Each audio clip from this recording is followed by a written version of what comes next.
답법을 찾는 토론 이슈엔 직설 시작하겠습니다. 금방 끝날 것만 같았던 코로나19가 2020년 한 해를 완전히 뒤덮었습니다. 힘들지 않은 사람이 없을 정도로 힘든 한 해였는데요. 이런 상황에서 누군가는 국민을 더 힘들게 하고 또 누군가는 국민들을 웃게 만들었습니다. 그럼 2020년 뉴스를 뜨겁게 달군 화제의 인물들을 통해 이 한 해를 마무리 짓는 시간 가져보도록 하겠습니다. 오늘 함께해 주실 세 분 소개하겠습니다. 부산 가톨릭대학교 차재원 특임교수, 서정국 변호사, 김수민 시사평론가 나오셨습니다. 어서 오십시오. 네, 안녕하세요. 네. 이렇게 연말이 되면은 올해 사자성어 같은 거를 정하잖아요. 올해는 이 대학 교수들이 뽑은 올해 사자성어로 아시타비가 꼽혔습니다. 뜻을 풀면 나는 옳고 타인, 즉 상대는 틀렸다라는 말에 일종의 내로남불의 의미를 갖고 있다고 볼 수 있을 것 같은데 세 분도 올해 한 해를 이제 겪어보시고 나서 느낌이 좀 다르실 것 같아요. 어떻게 좀 네 글자 사자성어 이렇게 표현하실 수 있으면 어떤 게 있을까요? 예, 저도 교수 신문이 선정한 아시타비라는 그 사자성어가 상당히 적절한 그러니까 선택이 아닐까 하는 생각이 듭니다. 아까 예. 말씀하실 때 내로남불인데요. 내로남불을 영어로 이야기하면 어떻게 표현할까요? 더블 스탠다드거든요. 이중잣대라는 거죠. 그렇지 않습니까? 기준이 자기한테 다른. 유리한 거는 좋게 그러니까 그 기준을 아주 낮게 하고 예. 남한테는 상당히 높게 하는 그렇죠. 그런 모습들인데 저는 이러한 그 세태를 보면서 그러니까 저는 올 한 해를 정리하는 한자성어 그러니까 현실은 아시타비지만 우리가 바라는 희망은 네네. 이거의 반대의 의미로 저는 방구제기라는 사자성어를 내년에 좀 이렇게 좀 됐으면 하는 뜻에서 이야기하는데요. 방구제기가 뭐냐? 돌이킬 반자에 구알구 모두제 몸기자입니다. 이게 무슨 뜻이냐면 어떤 일이 잘못되었을 때 그러니까 남의 탓을 하지 않고 그 일이 잘못된 원인을 자기 자신에게 찾아서 고쳐나간다는 뜻입니다. 그러니까 이건 지금 아시타비하고 정반대의 반대되는 이야기죠. 얘기네요. 그래서 저는 올 한 해가 만약 아시타비였다고 한다면 내년 한 해는 이 지금 방구제기의 마음으로 모두가 이 매사에 임한다고 한다면 우리 사회가 모든 것이 좀 더 평화롭게 좀 순조롭게 풀려나가는 한 해가 되지 않을까 하는 그런 바람을 한번 담아서 이야기를 해봅니다. 네, 그렇습니다. 내 탓이오라는 마음을 좀 가지면 네, 거기서 그렇죠. 또 화해의 실마리도 찾을 수 있을 것 같다는 생각이 좀 듭니다. 변호사님은 어떠셨어요, 올 한 해? 저는 이제 그 법조인이잖아요. 예. 옛날에 그 춘추 전국 시대 그 제자 백가 그 중에 그 법가 사상 있잖아요. 그렇죠. 그 중에 대표적인 분은 이제 그 한비자라고 있죠. 네. 진시황 때 한비자. 이분이 이제 그 한 말 중에 법불아귀. 법불악이. 법은 아부한다. 귀한 사람한테 아부하지 않는다. 이 말은 이제 법은 만인에게 평등하다. 네네. 권력에 아부하지 않는다. 올해 그 판결 보십시오. 윤석열 총장에 대해서 직무 배제한 데 대해서 집행정지한 조미연 판사. 그리고 이제 그 정경심 교수에 대해 4년을 때린 임정엽 판사. 그리고 이제 윤석열 총장에 대해서 2달 정직, 집행정지한 홍순욱 판사. 그리고 이제 어제 정광훈 목사까지 무죄를 한 허선아 판사. 정광훈 목사 있잖아요. 예. 이런 식으로 이게 정말 법리에 따라 소신 원칙 판결을 한 이런 판사들이 있기 때문에 우리 사법부가 살아있고 정의가 살아있고 대한민국이 살아있는 거예요. 따라서 저는 올해 이런 훌륭한 판사님들 보면서 역시 이제 법은 권력에 아부하지 않는 법불악이 이게 저는 올해 한자로 꼽고 싶습니다. 법은 만인에게 평등하다. 가장 중요한 가치가 아닐까라는 생각이 좀 듭니다. 평론가님은 어떤 사자성어를 좀 꼽아주시겠어요? 이거 사자성어를 꼽을 때마다 주로 화제가 되는 게 교수들이 꼽은 거더라고요. 그러니까요. 그래서 저는 조금 다른 사람들의 시선을 참고할까 해서 네네. 모 취업 포털 사이트에서 한 1,000명 넘는 분들이 꼽아주신 것들을 봤거든요. 네. 거기 보니까 1위가 우환질고가 나왔어요. 우환? 걱정, 근심, 질병, 고생. 올해 질고. 코로나19 전국도 있었기 때문에 사실 코로나19를 빼고는 올해를 설명할 수 없을 없죠. 정도였었죠. 그래서 우환질고가 1위가 됐는데 저는 10위를 차지한 사자성어에 주목을 했습니다. 10이요. 백절불굴. 온갖 어려움에도 굴하지 않는다라고 하는. 그러니까 어떻게 보면 우환질고라고 하는 것에 대한 답이라고 볼 수 있을 것 같고 그렇네요. 우환질고가 올 한 해 우리에게 닥쳐온 것이었다면 우리의 모습은 백절불굴이었다. 그리고 내년에도 그렇게 될 것이다 라는 생각에서 저는 사자성어로 백절불굴을 꼽아보겠습니다. 사실 코로나19가 한 해를 뒤덮으면서 많은 분들이 거리두기라든지 많은 것들을 자제하고 제한하면서 많이 고생을 하셨기 때문에 그런 의미가 좀 와닿지 않나라는 생각이 듭니다. 그럼 본격적으로 올해 화제 인물 짚어보도록 하겠습니다. 뭐 세 분 의견을 좀 직접 듣고 선정을 해봤는데요. 첫 번째 인물은 이 추미애 법무부 장관과 윤석열 검찰총장입니다. 뭐 올해 하면 빼놓을 수 없는 두 인물일 텐데 사실 임기 내내 충돌을 하고 지금도 이 갈등이 끝났다라고 말하기에는 아직도 미심적인 부분이 남아 있기 때문에 뭐 판단하기 좀 이를 수도 있겠지만 세 분이 보시기에는 결과적으로는 누가 이겼다라고 좀 봐야 될까요? 저는 뭐 두 사람의 그러니까 대립과 갈등에 대해서 그러니까 승자가 누구냐 패자가 누구냐 논하는 그 자체가 상당히 우리 국민들 입장에서는 상당히 불편하고 피곤하죠. 예, 좀 그러니까 지금 피곤한 사안이 아닐까 하는 생각이 듭니다. 사실 어떻게 보면 추미애 장관이 내세우는 가치는 선출 권력의 검찰권에 대한 민주적 통제의 가치를 이야기하고 있다고 볼 수 있겠죠. 그러나 반면에 윤석열 총장이 지금 이야기하는 부분은 검찰의 독립성, 정치적 중립성을 지켜야 되겠다는 의미거든요. 사실은 이 검찰 개혁에 있어서 이 두 가지 가치는 어느 한 가치를 이겨야 될 가치는 아니거든요. 이 두 가지는 똑같이 병립해서 같이 살아나가야 된다는 겁니다. 그런 측면에서 본다고 한다면 이 지금 그 이 두 가치 모두를 대변하는 두 사람 다 저는 다 패배자가 아닐까 하는 생각이 듭니다. 그러니까 지금 추미애 장관이 이야기하는 민주적 통제라는 것 자체가 어떻게 보면 사실 지금 좀 자가당착적인 측면이 있어요. 왜냐하면 작년 17월 달에 윤석열 총장을 임명했던 정권이 누굽니까? 이 문재인 정권이잖아요. 그렇죠.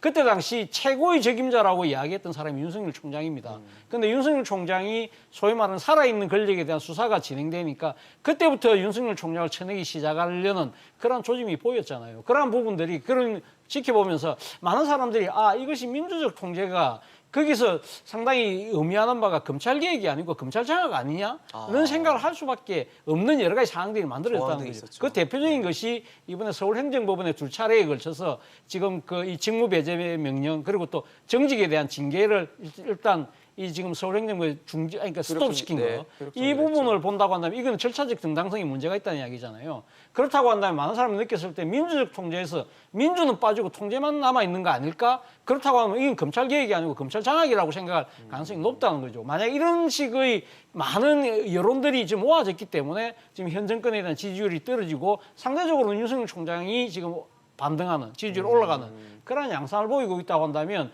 진짜 이 집권 세력의 입장에서는 사실 어떻게 보면 목표하던 검찰 개혁을 가는 과정에 있어서 상당한 장애물을 만났다는 거죠. 이런 측면에서 보면 이제 돌아볼 시점이 아닐까 생각이 들고요. 반대로 윤석열 총장 입장에서도 검찰의 정치적 중립이라는 측면에서 보면 저는 상당히 문제가 많았다고 생각해요. 이번에 그 이 징계 사유 중에 하나가 이 중립성 위반이었거든요. 네네. 물론 이 제가 생각했을 때는 그 이 징계를 할 정도까지는 아니라고 하지만 그러나 국정감사장에서 했던 여러 가지 발언들 그 이후의 행보들을 본다고 한다면 사실상 노골적인 정치 행보를 한 것이 아닐까라는 생각이 든다는 겁니다. 사실 윤석열 총장 입장에서는 본인이 정치적 중립을 이야기를 하면서도 본인 스스로 여러 가지 그 은행들이 검찰을 정치 논란의 한가운데를 끌고 들어간 측면이 분명히 있거든요. 그런 측면에서 본다고 한다면 윤석열 총장도 이 정치적 중립이라는 가치를 지키지 못했다는 측면에서는 결코 승자가 될 수가 없다는 겁니다. 그런 측면에서 본다고 하면 두 사람의 패배자를 바라보는 우리 국민들의 입장에서는 상당히 불편하고 지금 답답하죠. 불행한 한 해가 되지 않았나 생각이 든다는 겁니다. 어떻게 보십니까? 저는 이제 법적으로 그리고 이제 정치적으로 윤석열 총장이 100% 완성, KO성이다. 판정성이 아니고 KO성. 예. 이렇게 보고요. 일단 법적으로 보면 이제 얼마 전에 그 윤석열 총장 징계했을 때 전국의 고검장급 검사 9명 전원, 그다음에 지검장 한 3분 빼고 전원, 그리고 이제 평검사의 98, 9%가 윤석열 총장 지지했죠. 이게 네. 첫째 승리고, 그다음에 법원에서도 조미연 판사, 홍순욱 판사 두 번에게 승리했죠. 예. 이런 식으로 이게 법적으로도 완벽하게 승리했고요. 그리고 이제 정치적으로도 윤석열 총장이 대권 1위 한 게 심심치 않게 나옵니다. 이런 게 윤석열 총장을 누가 1위로 만들었습니까? 윤석열 총장이 스스로 발광체, 스스로 잘해서 1위 됐습니까? 네. 그게 아니잖아요. 결국은 이제 그 대통령이나 추 장관의 탄압. 그래서 윤석열 총장을 키운 건 파라리 이게 정권의 핍박입니다.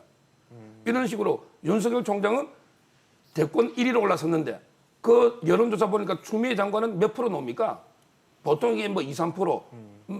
윤석열 총장 차이가 많이 나죠. 그렇죠. 이 말은 이게 국민들도 알고 판사도 알고 검사도 알고 천하가 다 아는 거예요. 물론 이게 일부 문재인 정권 지지층들은 뭐 추 장관이 옳다는 사람도 있겠죠. 그렇지만 대다수의 저는 이제 중도나 보수 포함해서 이 국민들이 여론으로 나타난 게 아닌가. 그래서 이제 윤석열 총장의 완성이다 이렇게 보는 거예요.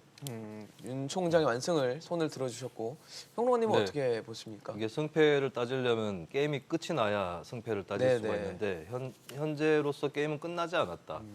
그러니까 상대가 윤석열 대 추미애 이렇게 되어 있는 것이 아니고 어떻게 보면 정권 대 검찰 이렇게 더 크게 보는 게 맞다고 보고 추미애 장관이 물러나게 된다면 그것은 선수 교체 정도의 수준이다라고 네네. 봐야 되겠죠. 그런 의미에서 많은 국민들이 이 검찰 관련 뉴스에 좀 환멸이 나거나 질렸다라고 생각하실지라도 이제 전반전이 끝났다라고 저는 평가를 하고 싶고요. 전반전 스코어만 봤을 때는 윤석열 총장이 앞서고 있는 건 사실이죠.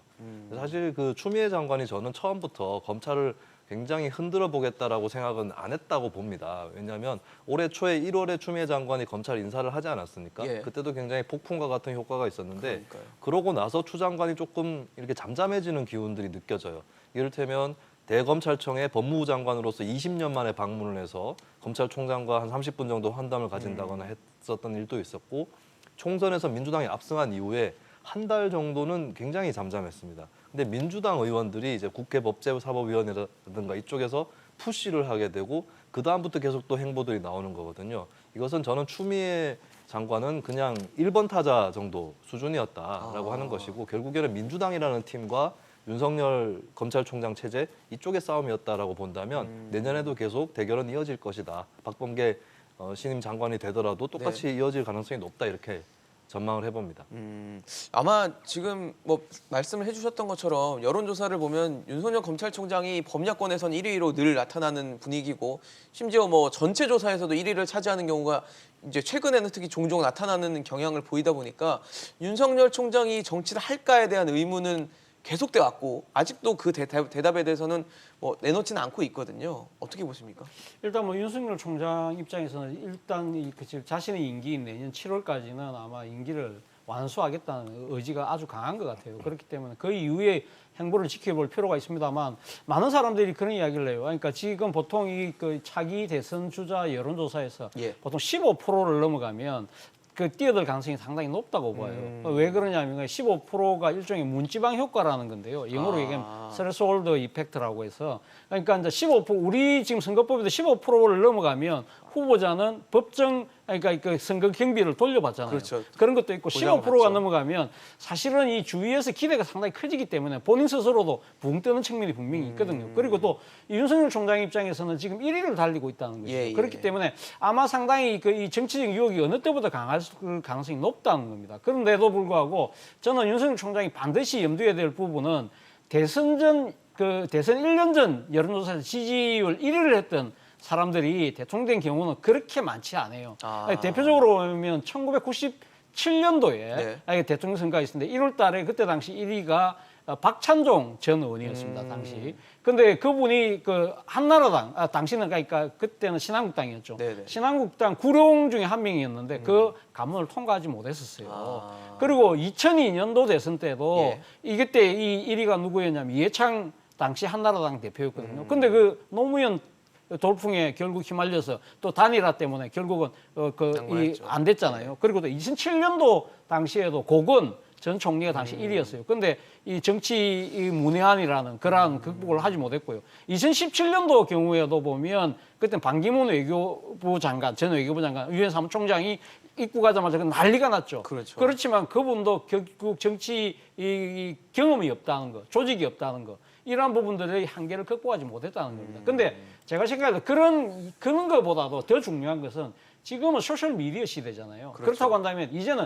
대선 후보가 스스로가 자신이 시대 정신이 뭔지 미래 비전을 스스로 발제하고 전문적 답할 수 있을 정도의 능력이 있어야 된다는 겁니다. 그런 부분들이 과연 윤석열 총장이 갖고 있을까라는 생각에서 저는 이 정치에 뛰어든다 하더라도 성공하기는 결코 쉽지 않을 것이다. 그렇기 때문에 본인 스스로도 그런 걸 생각을 한다고 한다면 정치에 뛰어든다는 것도 상당한 아마 장고로 의회 숙고를 더하지 않을까 하는 생각이 듭니다. 그렇죠. 사실 윤석열 총장은 뭐 여론조사에서 자신을 좀 빼달라라고 어필할 정도로 뭐 개입을 하지 않을 것 같다는 뭐 뉘앙스는 풍겼지만 주변에서는 뭐 이제 결국은 정치 행보를 밟게 될 것이다라는 관측을 하잖아요. 어떻게 예상하십니까? 저도 이제 100%뭐 정치할 거로는 보고요. 그거는 이제 두 가지 이유를 보면 예. 첫째는 이제 그 상당히 윤 총장의 권력 의지가 강하고요. 그다음에 정치 감각이 뛰어나더라고요. 권력 의지가 강하다는 게 옛날에 그 80년에 그 서울대 법대에서 모의 재판하거든요. 네네. 근데 그때 전두환 대통령이 서슬퍼럴 때 권력 모의 재판하는데 윤석열 총장이 검사 역할을 한 거예요. 근데 전두환 대통령한테 이제 그 사형을 구형한 겁니다. 모의 그 재판이지만 쉬운 건 아닙니다. 모의 네. 재판도 이게 다 정권에서 봅니다. 그렇죠. 사형 구형하는 거. 이거는 이게 보통 권력 의지나 정치 감각. 그리고 이게 어느 구사를 보십시오. 옛날에 국정감사에서 나는 사람에게 충성하지 않는다. 네네. 한마디로. 그리고 이제 또 이번에도 총장은 장관의 부하가 아니다. 또는 중상모략은 제가 쓸 수 있는 최소한의 표현이다. 이런 게 말 한마디로 확 여론을 휘어잡아 버리는 이런 게 어떤 정치 감각이거든요. 이것도 상당히 뛰어나고요.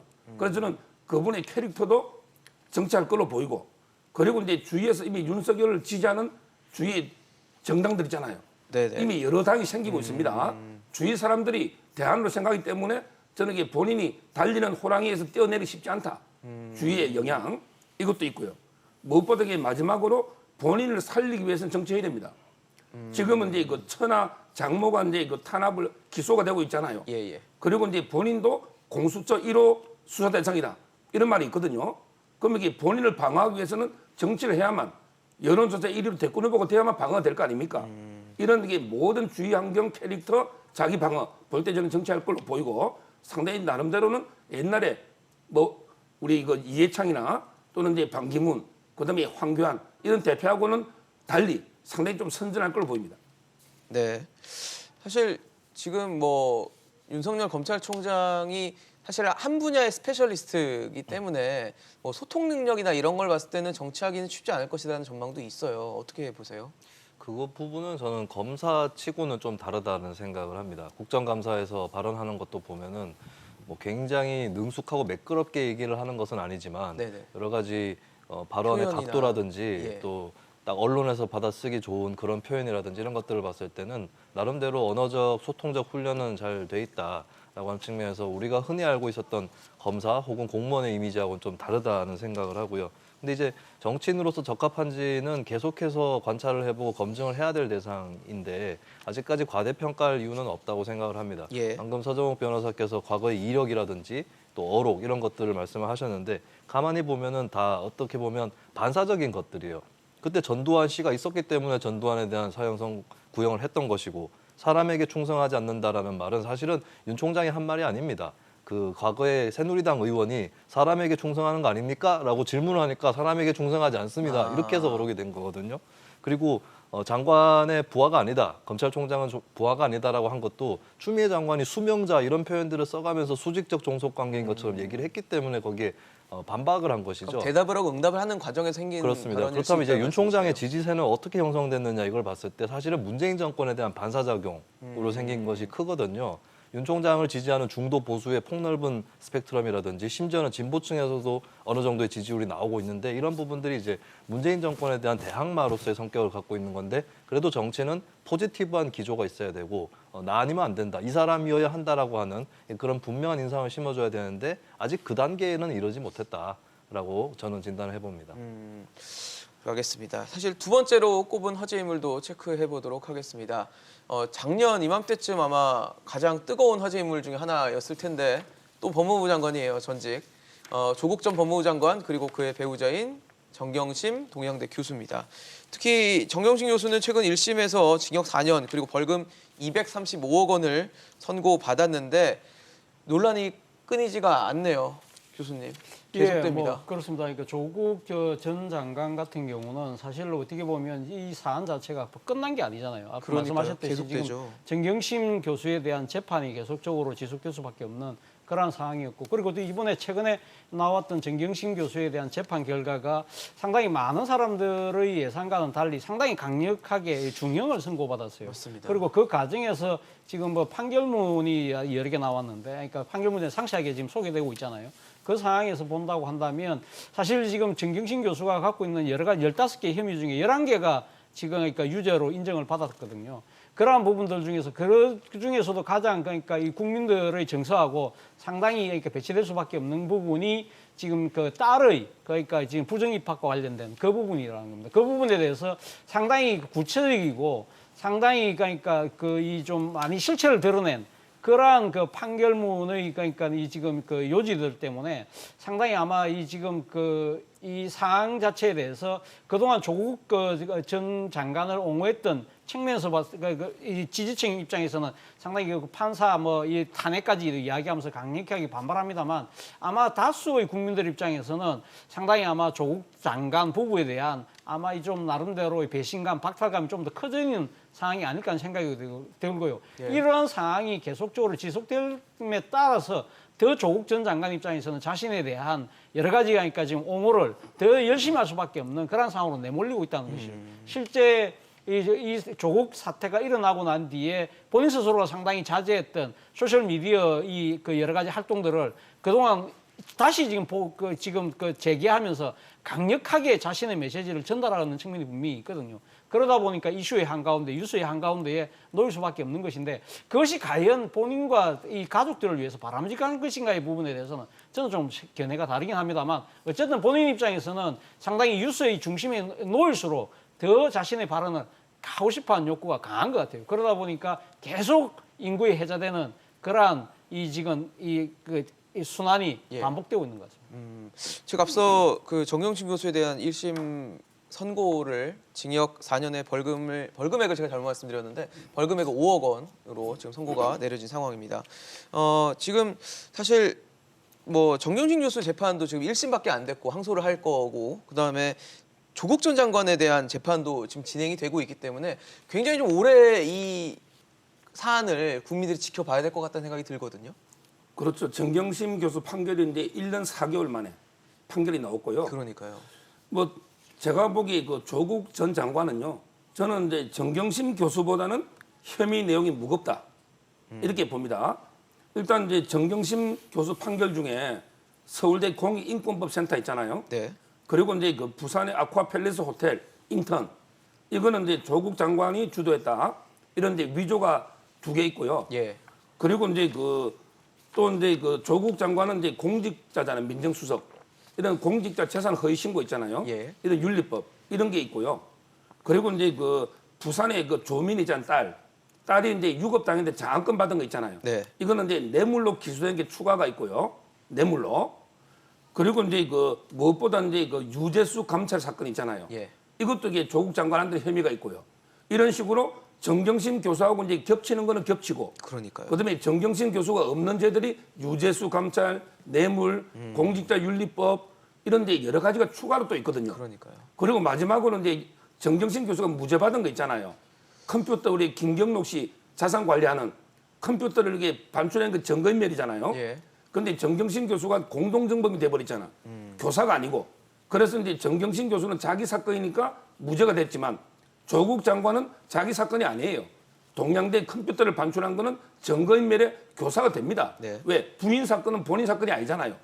이런 식으로 정경심 교수가 무죄 받은 것도 유죄가 되고 그다음에 위조 유죄는 유죄가 되고 그다음에 추가권도 여러 건이 있으니까 저는 조국 장관도 계속 부인으로 가면 네. 정경심 교수보다 더 중한 형이 나올 수 있다. 이 말씀을 제가 드립니다. 사실 지금 변호사님 말씀해 주신 것처럼 그 정경심 교수에 대한 1심의 선고 과정에서 조국 전 장관의 공모를 인정한다든지 조국 전 장관의 재판에 영향을 줄 만한 얘기들이 나오다 보니까 조국 전 장관은 재판은 어떻게 될 것인가도 좀 초미의 관심사가 아닐까 싶거든요. 네, 뭐 좀 저는 빠져나가기 어려울 것이다라고 분명하게 말씀드릴 수 있고요. 그 문서 위조 같은 경우는 그냥 단순 공모가 아니라 조 전 장관이 직접적으로 가담을 했습니다. 그게 증거들이 다 법정에서 공개가 됐는데 예를 들면 서울대 공익인권법센터 같은 경우는 인턴 증명서를 본인이 정경심 교수하고 메시지를 주고받으면서 예. 그 참가자 라고 이렇게 위조하려고 했던 학생들의 주민번호라든지 이런 것들을 받아서 하는 흔적들이 다 나왔고 결정적으로 출력이 연구실에서 됐어요. 그러니까요. 저장도 연구실에서 됐고 저장자 명도 국조라고 나옵니다. 네네. 이거는 빠져나갈 수 없는 부분이고 아쿠아팰리스 호텔 인턴 증명서도 마찬가지인데 아쿠아팰리스 측에서 우리 호텔에서는 그런 인턴을 한 적이 없다라고 분명히 얘기를 하고 있고 그리고 아쿠아팰리스가 영문 표기법을 떠나서 예. 이게 쓸 때 고유명사이기 때문에 어의 이로 쓰거든요. 근데 이 증명서에는 아의 이로 돼 있습니다. 아쿠아팰리스가 발급한 그 문서가 아니다라고 하는 것이 분명히 나온 것이고 그리고 정경심 교수 동생 집에서 실물증권이 나온 적이 있고 그것이 범죄 수익 은닉죄로 이어졌는데 이 부분은 아까 얘기 나온 대로 조 전 장관의 공직자 재산 신고를 허위로 했다라는 네네. 혐의로 이어지는 거거든요. 이런 것들이 너무나 분명한 증거들이 법정에 제출되었기 때문에 조 전 장관이 빠져나가기 어려울 것이다라고 보고 그리고 별도의 혐의들이 있지 않습니까? 유재수 감찰 무마라든지 또 뇌물죄 이런 부분들은 저는 법적으로 적용하기는 쉽지 않을 거다. 조금 다르게 봐야 된다라고 봐요. 그러니까 도덕적으로 지탄의 대상이 되고 책임이 있다라고 분명히 얘기할 수는 있습니다. 유재수 감찰 무마는 실제로 더 할 수 있는 것을 민정수석실이라든지 이쪽에서 덮은 건 맞아요.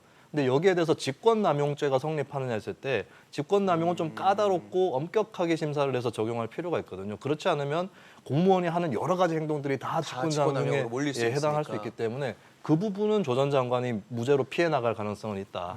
그렇게 봅니다. 사실 뭐 법적인 것과 도덕적인 부분은 구분이 돼야 될 필요는 분명히 존재를 하지만 어쨌든 국민들이 계속 이 조국 정경심 사태를 바라만 봐야 되는 상황에 대해서는 뭐 스트레스를 받을 수밖에 없는 그런 상황이 이어지고 있는 것 같습니다. 사실 최근에 그 조국 전 장관의 배우자인 정경심 교수에 대한 유죄를 선고하고 재판부를 탄핵해달라고 국민청원에 올라왔나 보더라고요. 그리고 국민청원에 대한 횟수도 40만 명을 돌파했다고 합니다.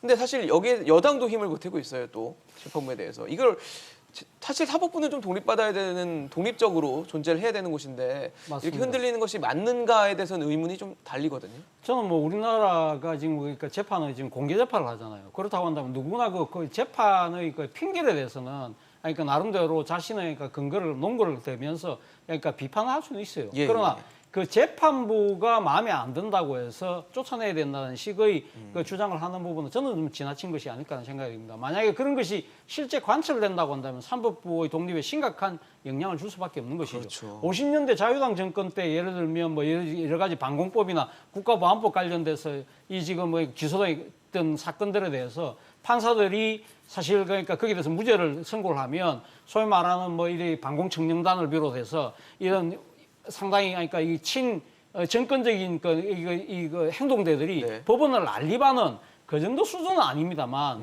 그러나 지금 이렇게 40만 명이 이 지금 특정 재판부에 대해서 네. 이 탄핵을 하라고 이렇게 주장하는 부분에 대해서는 저는 지나친 감이 있다는 생각이 듭니다. 물론 뭐 이 지금 우리 헌법상 이 법관에 대해서는 탄핵을 할 수 있죠. 그러나 그것은 명백한 법률 위반이라는 그 이 조건이 필요한 것이고요. 설사 국회에서 탄핵이 통과된다 하더라도 예. 헌법재판소에서 그걸 과연 그러니까 받아들일 것이냐 부분은 또 별개의 문제라는 그렇죠. 거죠. 그런데 사실 이 지금 현직 그 재판부에 대해서 이 지금 여당이 만약에 지금 탄핵을 할 경우에는 탄핵을 시도한다는 그 자체가 저는 사법부의 독립에 상당한 영향을 줄 수 있다는 생각이 듭니다. 그런 측면에서 본다고 한다면 지금 여당 의원들도 일부는 동조를 하고 있을지 몰라도 그러나 여당 어느 누구도 지금 이 해당 재판부에 대한 탄핵에 내가 총대를 매겠다고 나선 사람은 한 명도 없어요. 그러긴 어렵죠. 제가 아직까지는 네네. 봤을 때는. 그러니까 지금 윤석열 총장에 대한 탄핵은 뭐 이야기하는 의원들은 있지만 이 재판부에 대한 탄핵을 내가 총대 매겠어 하고 나선 사람이 없다는 이야기는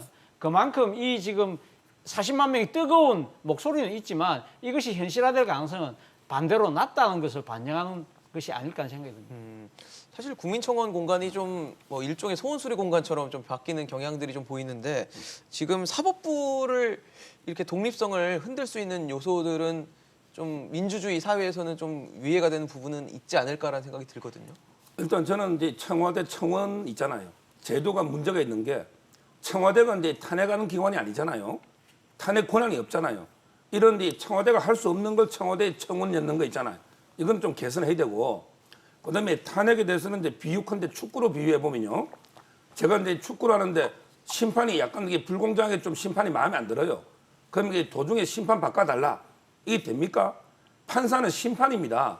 자기 마음에 안 든다고 이게 그 도중에 탄핵한다? 말이 안 되고요.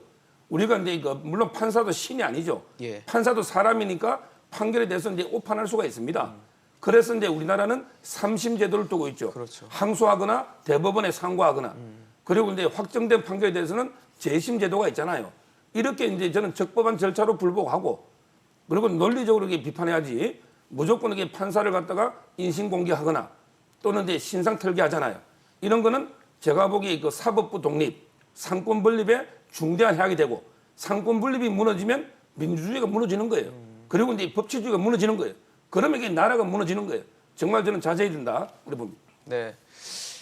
이번엔 세 번째 화제 인물로 가보겠습니다. 세 번째로 꼽은 인물들은 이 정은경 질병관리청장 그리고 이 코로나19 최전선에 서 있는 의료진입니다.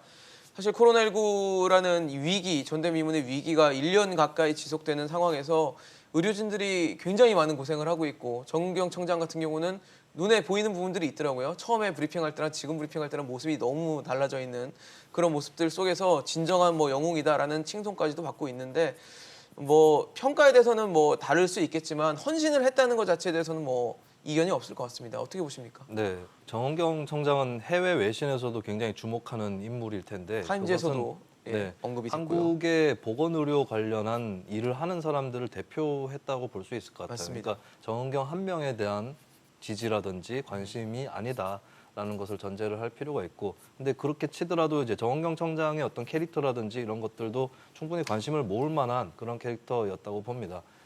사실 올해 내내 총선도 있었고 윤 총장, 추미애 장관 갈등도 있었고 정쟁들이 많았었는데 그 가운데에서도 좀 뭔가 객관적이고 네. 중립적인 어떤 사람이 우리 대중들에게 필요했었던 거 아닌가라는 생각이 들고 그것이 투영된 그런 민심이 투영된 인물이 바로 정은경 청장이었다라고 하는 것이고 그리고 정은경 청장 같은 경우는 이제 브리핑을 할 때 모습이라든지 이런 것들이 굉장히 어떻게 보면 감정이 별로 없어 보이는 듯한 네, 그러면서도 맞습니다. 딱딱하거나 무겁지는 않은 그런 느낌을 주었기 때문에 그런 부분들이 한편으로 엔터테인먼트적으로도 좀 대중들에게 신뢰라든지 위안 이런 것들을 좀 줬을 거라고 봐요.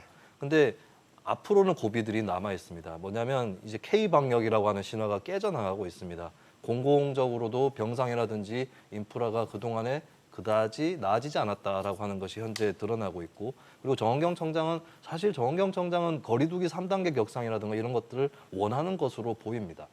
아무래도 의료인은 그럴 수밖에 없어요. 근데 그것을 관철시키고 있지 못하고 있는데 예. 처음에는 이제 정은경 청장의 어떤 정무적 판단들에 눌려가지고 자신의 소신을 못 펴고 있다라고 이해해 줄 수 있었지만 이 상황이 계속되면은 정은경 청장에 대한 책임론이라든지 이런 것도 불거지게 돼 있다. 그리고 앞으로 뭐 백신의 확보라든지 또 현재 동부구치소 문제라든지 이런 것들 여러 가지 무거운 숙제들이 남아 있기 때문에 정은경 청장이 이제 과거에 처음부터 얻었던 그 신뢰를 끝까지 갖고 갈 수 있느냐 이 부분은 좀 더 지켜볼 부분이라고 저는 봅니다.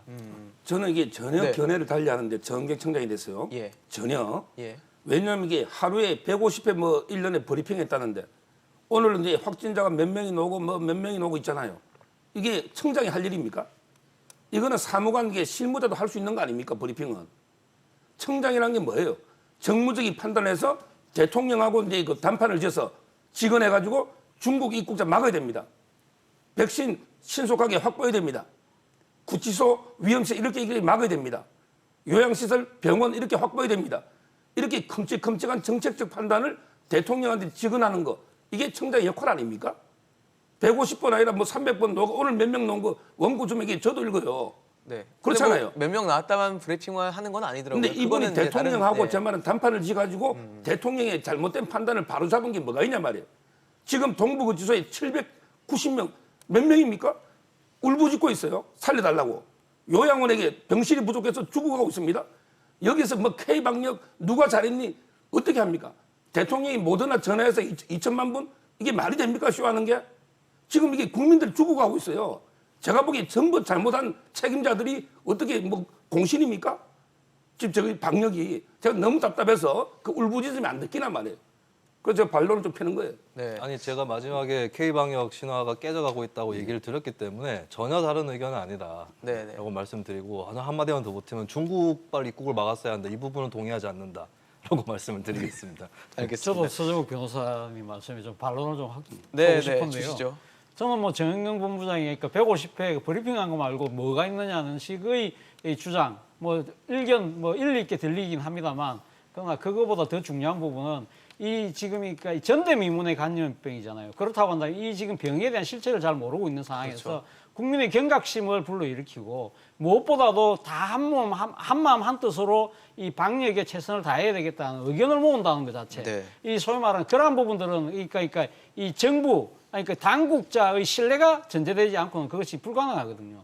그 신뢰를 만들어내는 과정에 있어서 정영경 본부장의 공은 우리가 모든 사람들이 인정할 수밖에 없는 것이 아닐까 하는 생각이 듭니다. 네네. 그리고 앞서 뭐 지금 현재의 여러 가지 문제들, 지금 사실 지금 동부구치소 문제 같은 경우는요, 저는 사실 정영경 본부장을 질타하기 전에 그 전에 누굴 질타해야 되냐면 교도행정의 지금 그러니까 최고 책임자가 누굽니까? 그건 정영경 본부장이 아니에요. 그 교도행정의 최고 책임자는 법무부 장관이에요.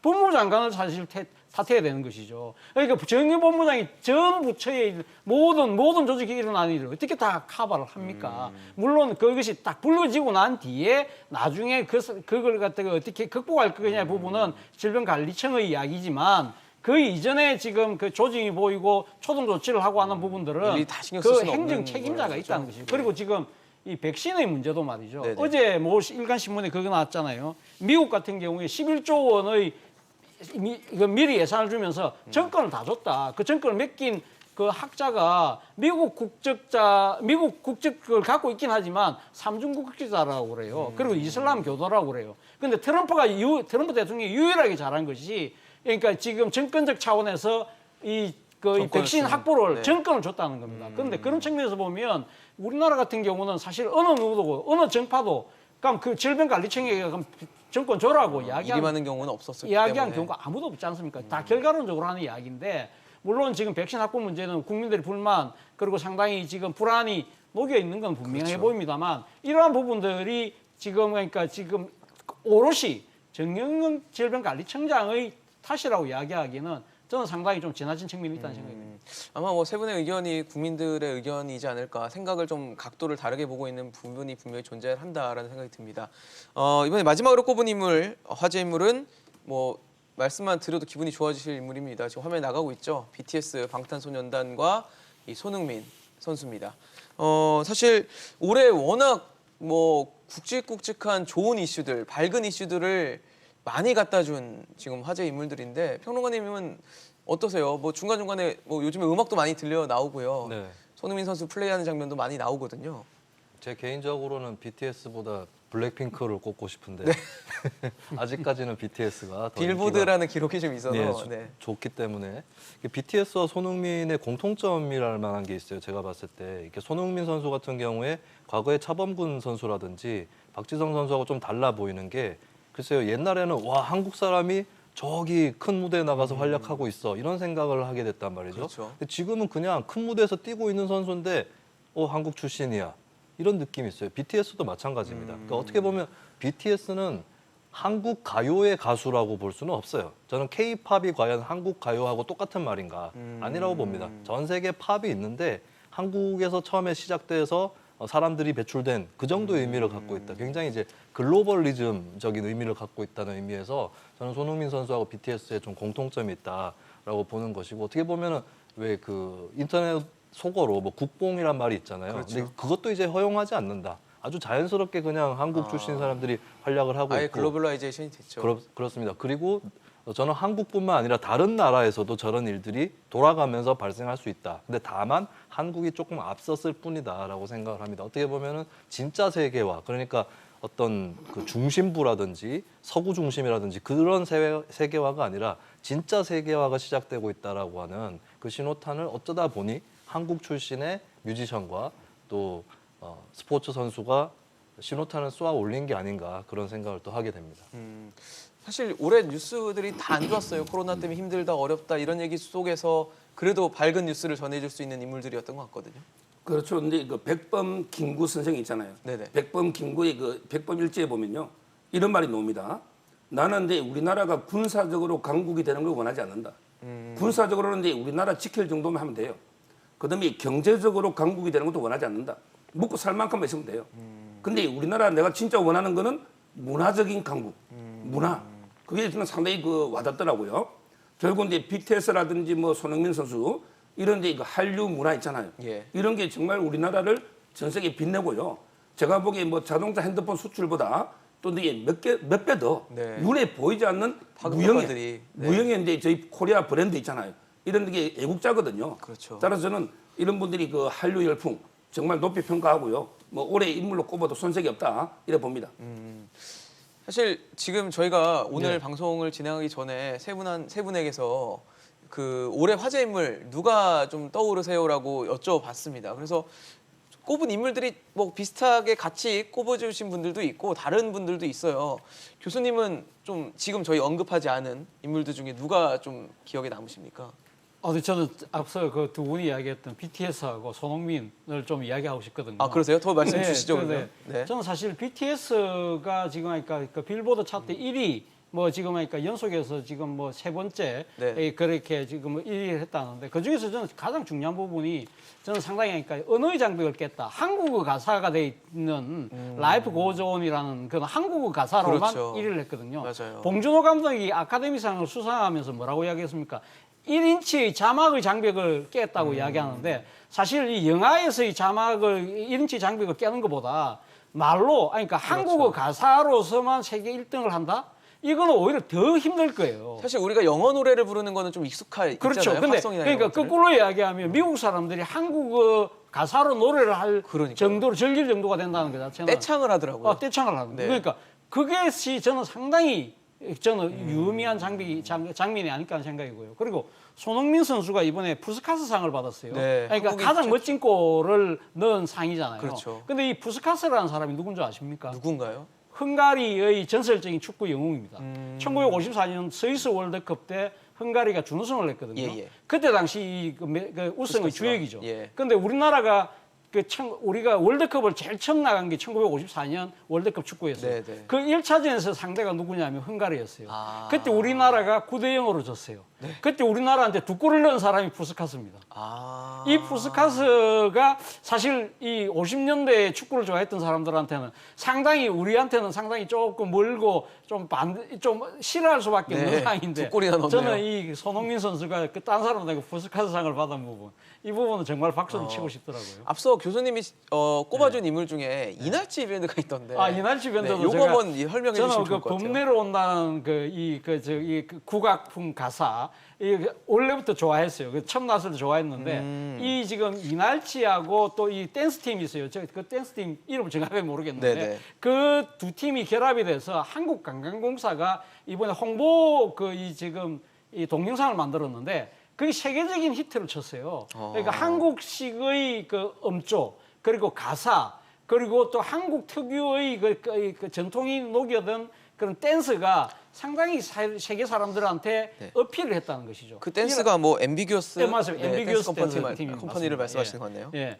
그래서 저는 이러한 부분들이 상당히 우리 전통을 다시 바라보고 우리 젊은 사람들이 그러니까 새기는 것도 있지만 그렇죠. 우리 전통이 세계화되는 한국적인 이 것이 가장 한국적인 세계적인 것이 것이다. 가장 세계화된다는 네. 그 세계화라는 것 자체의 하나의 그 일종의 그걸 증명한 것이 아닐까 하는 생각 차원에서 이날치를 꼽았던 겁니다. 네, 말씀을 들으니까 좀 납득이 가는 부분들이 분명히 존재를 하네요. 평론가님은 지금 저희 언급하지 않은 네. 인물들 중에 누가 좀 기억이 나세요? 예, 저는 문화예술인 중에 나훈아 씨를 꼽았거든요. 나훈아 씨가 글쎄 최근에 트로트 열풍이 계속 불고 있었는데 네네. 1990년대 이후에 여러 반전들과 또 극복 이런 것들을 거치면서 나온 흐름들입니다. 90년대 이제 사실 그 서태지와 아이들 나오면서 트로트가 굉장히 다운이 쇠락이 됐었는데 되는, 서태지 씨가 예, 물론 그런 그런 의도가 거였죠. 있었던 건 아니겠지만 네네. 예, 어쩌다 그렇게 되고 댄스로 말았는데 바뀌었죠 좀. 예, 근데 사실 면면이 또 흘러오는 문화들이 있었어요. 저는 그걸 MT 트로트라고 부르는데 예를 들면 소양강 처녀라든지 낭랑 18세 이런 노래들을 초등학생도 소풍이나 수학여행 가면 불러왔다는 맞아요. 거죠. 그 흐름이 결국에 2000년대 들어와서 장윤정이라는 뮤지션으로 나타납니다. 그러고 나서 또 세월이 흘러서 이제 각 방송사의 트로트 신인 발굴 맞아요. 프로그램들이 생긴 건데 거기에 정점에 나훈아 씨가 다시 돌아와서 추석에 네, 활용 점정을 찍은 네. 것이죠. 그리고 이 테스형. 콘서트는 언택트 콘서트라서 관객이 하나도 없는 나훈아 씨 입장에서도 굉장히 도전이었던 그런 콘서트인데 이 관객이 없다 보니까 무대를 훨씬 더 넓게 쓰는 스크린 X와 같은 그런 효과가 또 생겼고 그리고 나훈아 씨가 결정적으로 본인 의상도 가끔씩 프레디 머큐리처럼 입고 네. 나오시는데 나훈아 씨가 트로트 뮤지션이지만 락이라든지 다른 팝이라든지 이쪽하고 접목이 이런 게 크로스오버하는 것들이 대단히 많아- 잘 되고 있어요. 많죠. 그리고 뭐 국악도 나온다거나 이런 뮤지션십을 또 갖고 있기 때문에 세대를 아울러서 접근할 수 있는 그런 힘을 이번 추석 때였죠. 추석 네네. 때 보여주셨다라고 하는 겁니다. 그리고 앞서 저희 화면에 나갔던 인물 중에 이용수 운동가를 꼽아 주신 것도 좀 눈길이 가는데요. 그렇습니다. 뭐 정의원 갈등이 올해 또 한창 있었는데 총선 때 계속 있었죠. 뭐 이용수 운동가와 정의원 양측의 갈등에 대해서 누가 옳고 그름 이걸 떠나서 사실 부당했던 것은 이용수 운동가에 대해서 고령이라 기억이 잘못되었다거나 배후에 누가 있다라고 하는 굉장히 그 음해 인신 공격들이 잇따랐었습니다. 근데 그것을 다 반박이라도 하듯이 굉장히 본인 나름의 소신을 피력을 해 오셨고, 그리고 올해 결정적인 장면은 독일에서 소녀상이 철거될 위기에 처해져 있었습니다. 베를린 미테구에서. 근데 그것을 이제 결정적으로 나타나서 막은 장본인이 이용수 운동가이기도 해요. 그래서 저는 이용수 운동가를 단순히 어떤 피해자, 할머니 이렇게만 조명이 되어 왔었는데 그것이 아니라 운동가로서 새롭게 볼 수 있는 그런 계기가 되었다. 어떻게 보면 시민운동의 오래된 미래였다. 이런 평가를 하고 싶습니다. 마지막으로 서정 변호사님은 어떤 인물들을 꼽아주셨는지 좀 궁금하네요. 올해요. 네네. 저는 이제 그 뭐 꼽을 인물은 다 꼽았고요. 네네. 그 대신에 이제 그 나훈아 있잖아요. 네네. 나훈아의 말 한마디를 제가 소개하고 싶습니다. 네. 의외로 나훈아 씨는 뽑아주시지 않으셨나 봐요. 뽑지는 그림은 안 않았는데 나왔는데요. 나훈아 말씀을 들으니까 또 생각나는 지인이 공연할 있죠. 때요. 예. 나훈아가 뭐라 했냐면 예. 나라가 위기에 처했을 때 목숨 바쳐 일한 지도자들은 없었다. 왜냐하면 이게 왕이 대통령이 나라 위에 목숨 바친 대통령이 있습니까? 장관이 있습니까? 국회의원이 있어 없잖아. 결국 이게 이름 없는 헌신하는 무명 우리 민초들이 나라를 위해 목숨을 바쳤잖아요. 저는 이런 사람도 꼽고 싶고요. 그다음에 제가 이름 꼽은 적이 간단히 설명드리면 안철수하고 제가 최재형 감사원장을 꼽았잖아요. 아, 최재형 감사원장도. 최재형 감사원장은 이제 이거 탈원전에서 7천억 혈세 낭비하는 네네. 이걸 제대로 이게 감사해서 수사까지 맡긴 이런 데 최재형 감사의 공이 있고요. 그다음에 안철수를 제가 꼽은 거는요. 네. 이번에 모처럼 제대로 한번 선택했더라고. 항상 이 안철수는 선택을 잘못해서 나갈 때는 도로 철수 정치하고 네. 또 이게 철수할 때는 나가고. 근데 이번에 서울시장 출마했잖아요. 요거는 이게 모처럼 좋은 선택을 한 것 같아요. 저는 제대로 이제 좀 선전해서 한번 심판해봐라. 이 점에서 이게 꼽았습니다. 사실 이제 뭐 세 분이 꼽아주신 인물들이 지금 또 말씀을 들으니까 굉장히 아 그렇겠구나라는 생각이 좀 납득이 많이 가는 인물들이 많은데요. 이제 내년 2021년이 되면 사실 뭐 재보선도 있고요. 대선 모드로 들어가는 이제 시국이 되다 보니까 또 정치권에서 시끌벅적할 것 같거든요. 세 분 내년을 어떻게 좀 전망하시는지 짧게 좀 말씀을 들어보도록 하겠습니다. 저는 1월, 4월, 7월을 주목을 하는데 1월, 4월, 1월은 지금 북한이 이야기했던 노동당 8차 대회가 지금 아마 이 1월에? 개최될 거예요. 예. 그러면 여기서가 북한이 대외 전략, 그러니까 지금 바이든 행정부가 출범하는데 이에 대해서 북한이 어떤 식의 그 스탠스를 볼 것이냐가 아마 판가름이 날 겁니다. 그렇기 때문에 한반도 운명과 중요한 그러니까 지금 맞물려 있는 그렇죠. 1월의 행사고요. 4월은 4월 말씀하신 대로 예, 지금 그러니까 재보선이죠. 서울, 부산의 그러니까 지금 보궐선거, 시장 보궐선거가 결과가 어떻게 되느냐에 따라서 향후 정치 판도가 상당히 많이 지금 좌지우지될 것이다. 그리고 7월 달은 윤석열 총장이 퇴임한 날이거든요. 아, 그러니까 임기가 윤석열 끝나죠. 총장의 향후 거치가 어떻게 될 것이냐. 그것이 아마 우리 전국에 미칠 영향의 가장 큰 관전 포인트가 아닐까 생각이 듭니다. 평론가님은 어떻게 내년을 전망하십니까? 저는 예상했던 것보다 더 큰 격변이 있을 수 있다. 더 큰. 예, 정치적으로. 예예. 뭐 4월 재보선 정도 얘기가 되고 있고 원래의 한국 정치의 패턴대로라면 뭐 재보선에서 어떻게 되고 또 여당과 야당이 어떻게 돼서 그렇죠. 다음 대선이 어떻게 된다 뭐 이렇게 흐름이 패턴 있을 주기 텐데. 이런 게 있을 텐데 그것을 다 무너뜨리는 어떤 흐름이 나올 수도 있겠다는 생각이 듭니다. 왜냐하면 지금 현재 여야 정치권이 국민의 민심을 제대로 받들고 있느냐 했을 때 아니다라고 저는 말씀드릴 수 있고 이것을 대변하는 새로운 흐름이 나온다거나 혹은 여야의 기존 거대 양당 안에서 다른 흐름이 나온다거나 이럴 가능성이 대단히 높다라고 볼 수 있겠고 이런 흐름들이 2020년 총선 이후에 좀 유예돼 왔던 뭐 새로운 변화라든지 네. 이런 것들을 또 만들어낼 수 있다 이런 전망을 또 해보고 싶습니다. 변호사님도 마지막으로 말씀 주시죠. 역대 모든 대통령들의 공통점이 하나 있어요. 뭔가요? 하나는 취임할 때 지지율보다 퇴임할 때 지지율이 낮다. 그렇죠. 전부 이게 불행하게 끝났다. 이게 공통점이잖아요. 근데 불행하게도 문재인 대통령도 같은 길로 가고 있습니다. 제가 이제 고언을 2개 드리면요. 예. 지금 오늘 하루에 막 이게 인사를 3번이나 뭐 장관 바꾸고 수석 바꾸고 뭐 실장 바꾸고 이런 식으로 이게 사람 바꿔봤자 안 됩니다. 국정 정책의 기본 방향 있잖아요. 기본 방향을 바꿔야 된다는 거. 이 점을 이게 제가 고언을 드리고요. 그리고 이제 그 전직 대통령들 왜 불행하게 됐는지 좀 반면교사로 삼아봐라. 왜 과거에 대통령 다 실패했는가. 그래서 이제 본인은 그걸 반면교사 삼아서 좀 제대로 해야 되는데 너무 이게 저는 같은 길로 가서 안타까워서 네네. 제가 그 고언을 드리는 거예요. 알겠습니다. 오늘 올 한 해를 빛낸 그리고 또 올 한 해 기억에 남을 만한 화제 인물들을 꼽아보고 내년 어떤 상황이 될지 전망까지 함께 해봤습니다. 오늘 차재원 교수, 서정국 변호사, 김수민 시사평론가와 함께했습니다. 고맙습니다.